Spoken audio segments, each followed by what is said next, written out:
Assalamu alaikum students. I hope you all are fine. As all of you are aware about coronavirus, so be careful about your health and your family also. As in on-campus classes, we had completed unit number 5. That was about exponents. And don't you worry if you haven't completed unit number 5 in your notebook. I will provide you a document which will include all the notes of second term, whatever we have done till unit number 5. So you all are requested to have a look thoroughly on those notes and complete your notebook if there is anything you have skipped. Okay, so now onward you have to maintain your own notes. Okay, let's start today's lecture. Today we are going to start unit number 6, direct and inverse variation. This unit is quite easy and short. These are the concepts we have to discuss in unit number 6. First is direct variation, second is indirect variation, continued ratio, and speed. So first of all, we have to discuss about direct variation. When an increase or decrease in one quantity leads to an increase or decrease in other quantity, these quantities are in direct proportion or direct variation to each other. If A ratio B is directly proportional to C ratio D, then A by B is equal to C by D. For example, time and distance are directly proportional because, for example, we are covering a distance in 15 minutes. If we increase the time to 30 minutes, we can cover more distance. So if we increase the time, this distance will also be increased. And if we decrease the time, distance will also be decreased. Same if same is followed for the pizza and people. Okay. Next is inverse proportion. When an increase or decrease in one quantity leads to a corresponding decrease or increase in other quantity, the two quantities are said to vary inversely. Vary means change. If A ratio B is inversely proportional to C ratio D, then A by B is equal to D by C. For example, homework and playtime are inversely proportional to each other because if you have a lot of homework, your playtime will decrease. And if your homework is decreased, you will have more playtime. Similarly, workers and time is also inversely proportional to each other. Okay, here is a quick reference for direct and inverse proportional, or you can say inverse variation. So in direct variation, if quantity A increases, quantity B will also increase. And if A decreases, B also decreases. For inverse variation, if A increases, quantity B will decrease. And if A is decreasing, quantity B will increase. So next is continued ratio. The relationship between two ratios A ratio B and B ratio C is expressed in the form A ratio B ratio C. So this is called continued ratio. Next is speed. Speed is the distance covered within a unit of time. This is the formula for speed, that speed is equal to distance divided by time. Okay, next is unitary method. Knowing the unit price, we calculate price of two or more units. The method to calculate the price of the required number of units is called the unitary method. For example, price of usually quoted in units, price of 1 dozen of eggs, price of 1 kg of rice. Okay. Now we will start exercise 6 on book page number 83. You have to solve question number 1, 2 and 3 on your book. So question number 1 is fill in the blanks. First one is time and distance have direct variation. Okay, time and distance have direct variation. Second is if 8 bags cost rupees 400, 16 bags will cost rupees 800. You have to calculate the price. Okay, next is when the number of worker increase, the time needed to complete work is decreased. Okay. Fourth one is the continued ratio for 2:3 and 3:4 is continued ratio for 2:3 and 3:4 is 2:3:4. Okay. Fifth one is distance is the product of speed of time. Okay. Next is question number 2. State whether the following are true or false. First one is the number of items bought and the price paid have direct variation. It's true. Okay. Next, second one is the number of people in a house and the amount of food required have inverse variation. It's false. Third one is cross multiplication is used in the unitary method. It's false. Fourth one is if a gardener plant 6 saplings in 3 hours, he can plant 10 saplings in 4 hours. It's false. What is sapling? Sapling means young branch of plant. Okay, next is fifth one. A car that travels 300 km in 5 hours has a speed of 60 km per hour. It's true. We will follow the formula of speed here. Okay. Next is question number 3. Write direct or inverse variation against the following statements. So first one is the number of pencils bought and their cost. You have to tell either it's direct variation or inverse variation. So this one is direct variation. Second one is the number of men on job and the days required to complete it. It's indirect variation. The speed of car and the time taken to cover a given distance. It's indirect variation. Fourth one is the distance covered and the time taken by a car moving at constant speed. It's direct variation. Okay, move to the question number 4 and all of you have to do question number 1, 2 and 3 on book. Now you will write questions on notebook from question number 4. Okay, question number 4 is the total of 10 lottery tickets is rupees 200. Find the cost of 25 tickets. So here's the solution. First of all, you have to write the data from the question. Cost of 10 lottery tickets is equal to rupees 200 and cost of 25 lottery tickets is equal to question mark. Okay, let the cost of 25 lottery tickets is equal to rupees X. We have to take the variable. This problem involves direct variation. Why? Because we have 10 lottery tickets and rupees 200. If we increase number of tickets to 25, the cost will also increase. So first of all, you have to write tickets and cost according to given data. 10 tickets are of rupees 200 and 25 tickets are here, and we have to find the cost of tickets. So that's why we have to use a variable in that place. Okay, now we have to mark the arrow with these quantities. So keep in mind either it's direct or inverse variation. First arrow you have to place with the variable quantity.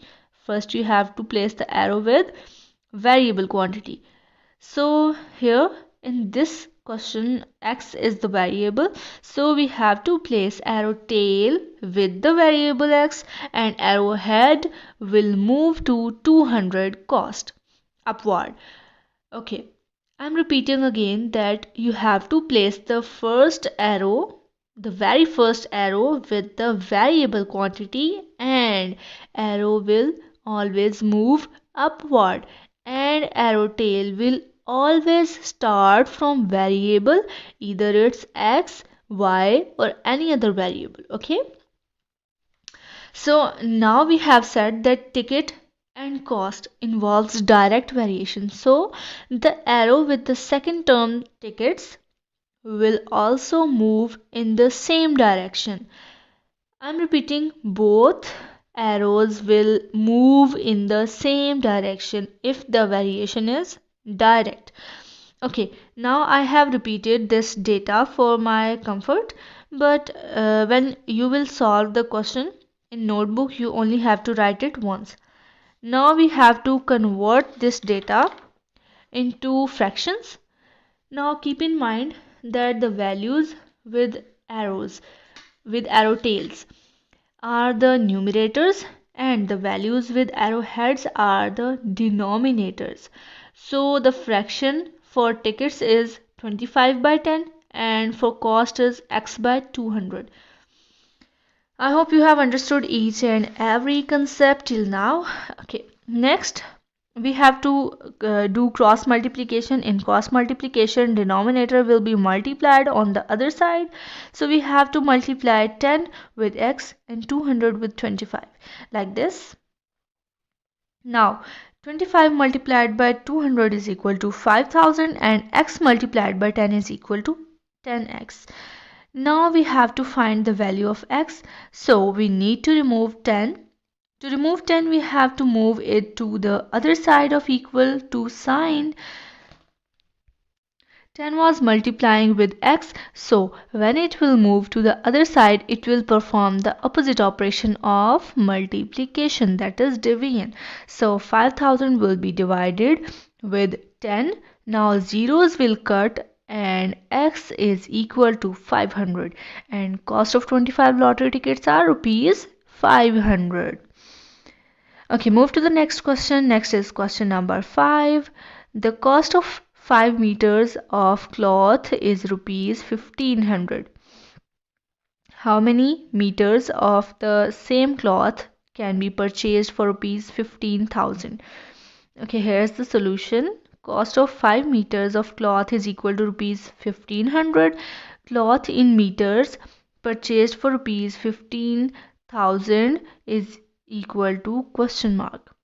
So let the cloth in meters is equal to rupees y. Here cost of 5 meters cloth in rupees 1500, and if we increase the cost to 15,000 rupees, so we can purchase more meters of cloth. So this problem involves direct variation. Now cloth in meters is 5 and cost in rupees is 1500. If the cost is rupees 15,000, cloth in meter will be y. So I have told you we have to place first arrow with variable quantity, and arrow tail should start from variable y and moves upward to 5 meters. And now with the other term cost, we have to place the arrow in the same direction, because the problem is about direct variation. So now don't write this again on notebook. We have to make fractions. The value with arrow tail and are the numerators, and values with arrowheads are the denominators. So y by 5 is equal to 15,000 by 500. Now two equal zeros will cut. 5 will be multiplied with 150, and 5 will be multiplied with y, like this. Now 5y is equal to 750. Now to remove 5, we have to divide it with 750, so y is equal to 50. In rupees 15,000, 50 meters of cloth can be purchased. Okay, next is question number 13. If 6 men can do a piece of work in 20 days, how many extra men should be engaged to do the job in 15 days? So here's the solution. Let the number of men is equal to y. Okay, students, in this question, it is told that 6 men can complete a work in 20 days. So if we need to decrease the number of days to 15, so obviously we will need more men to complete that work. So if we decrease number of days, we must have to increase the number of men. So this problem involves inverse variation. Now, first of all, we have to place the data first. There are 6 men for 20 days, and for 15 days we have to find the number of men. We are using the variable y. Okay, so now as we have said that we have to place the arrows. Firstly, you have to follow the previous instructions. We will place arrow tail with y and arrow head with 6. Now for placing the arrow with the other term days, different strategy will be applied according to inverse variation. So keep in mind, for these values we don't need to focus on the values, either it's greater or smaller. We only need to focus on the arrows. So the arrows with the second term days will move in opposite direction, from first one. So now after placing the arrows correctly, we have to follow the previous instructions that we need to convert these values into fractions. I'm repeating it again for your comfort that the values with arrow tails are the numerators and values with arrow heads are the denominators. So for men, it's y by 6. For days, the fraction will be 20 by 15. Now 6 will be multiplied with 20 and 15 will be multiplied with y, like this. Now 15y is equal to 120. To remove 15 divided with 120, y is equal to 8. So 2 extra men should be engaged to do the work in 15 days. Okay, that's all for this unit. Now we have to move to unit number 17, perimeter and area of geometrical figures. It's on page number 212. This unit is very interesting because it includes the geometrical shapes and figures. Okay, let's start. These are the concepts we have to discuss in this unit. It's first, perimeter and area of different geometrical figures, and formulas are much similar for different figures. And don't worry students, we will not start the exercise of this unit today. We only need to have a look on the introduction of this unit. Inshallah, we will start the exercise in our next class. Okay, firstly we have to discuss perimeter. The distance around a plane figure is called its perimeter. Here is the formula to find perimeter of any geometrical shape or figure. That perimeter is equal to sum of all the sides. Okay, so like this is the figure, and it have 4 sides, 2 lengths and 2 breadths. So if we have to find the perimeter of this figure, we have to sum both lengths and both breadths like this. We can mention the sides, or we can write L plus B plus L plus B, or it can be written as 2 into A, side A and B plus side B and C. Means we only have to add 2 sides and multiply it with 2, like 2 into L plus B. Okay, this formula includes the perimeter of quadrilateral, square, rectangle, parallelogram, triangle. Now what is the quadrilateral? Quad means 4 and lateral means sides. So it includes every figure with 4 sides like rhombus, etc. Okay, let me show you a website, Math is Fun. You can get a lot of knowledge and details about quadrilaterals. I like this thing in this website that you can look for any type of quadrilateral by moving these points. It can also show the angles of the figures or sides or diagonals, or you can reset the picture again. It can show you parallelogram, square, rectangle, rhombus, trapezoid, kite, etc. If we move the shape like this or this, every shape will with four corners will be quadrilateral. Okay, I think you have learned a lot about quadrilaterals, and I will also put the website link at the last slide so you can explore this website. Inshallah, you will learn a lot. Okay, now come back to the slides. Next is area. The area of a plane figure is the number of square units that the figure covers. Okay, now these are the formulas to find the area of different geometrical shapes or figures. To find the area of rectangle or square, we have to know details about the figure. So this is a rectangle. This is the length L. This is the breadth B. So area is equal to units in length multiplied by units in breadth. Means length multiplied by breadth into units square. Units of area will always be in square, as we have read in unit number 5 that was about exponents, that if same base is multiplied the powers will add. I hope all of you know about law 1 of exponents. Okay, move next. We can also write it as L multiplied by B. Next is area of parallelogram. It is a parallelogram. This is the base B, and this dotted line is its altitude or height h.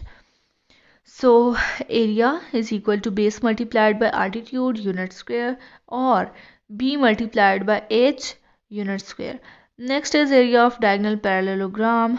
It is a parallelogram and this is known as diagonal.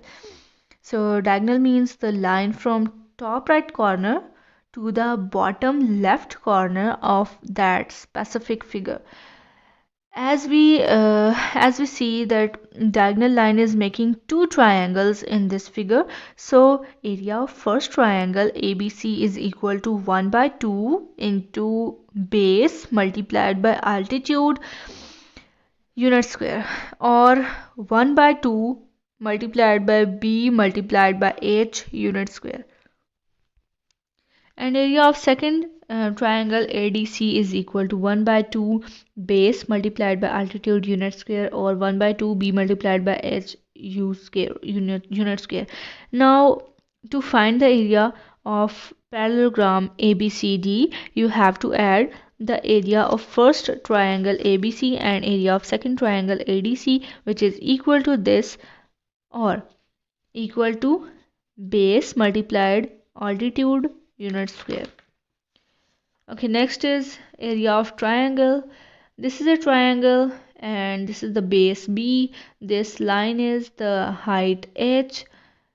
Area of triangle is equal to 1 by 2 base multiplied by height unit square, or it's equal to 1 by 2 B multiplied by h unit square. Okay, next is area of trapezium. Area of trapezium. This is the figure. Area of trapezium ABCD is equal to area of first triangle CDB plus area of second triangle DAB, or 1 by 2 multiplied by sum of parallel sides multiplied by altitude unit square. Okay, next is area of rhombus.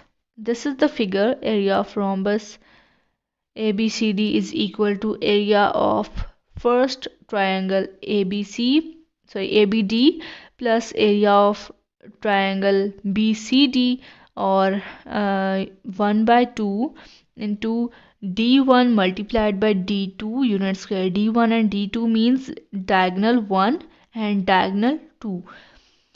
Okay, students, that's all for today. I hope you have understood today's lecture and learned these formulas for the next class. Okay, students, here's the diary. Do complete your exercise 5 in notebook from the notes provided to you in Google Classroom. Do MCQs 5 on book page number 70 and MCQ 6 on page number 85 on your book. You have to solve the MCQs on your book and solve question number 7 exercise 6 on book page number 84 in your notebook. You have to do question number 7 in your notebook. Okay, here's a note that you must have to find the answer to this question in the next class. What is the main difference between rhombus and parallelogram, and what is trapezium? So here's the link for quadrilaterals. Okay, students, take care. Allah Hafiz.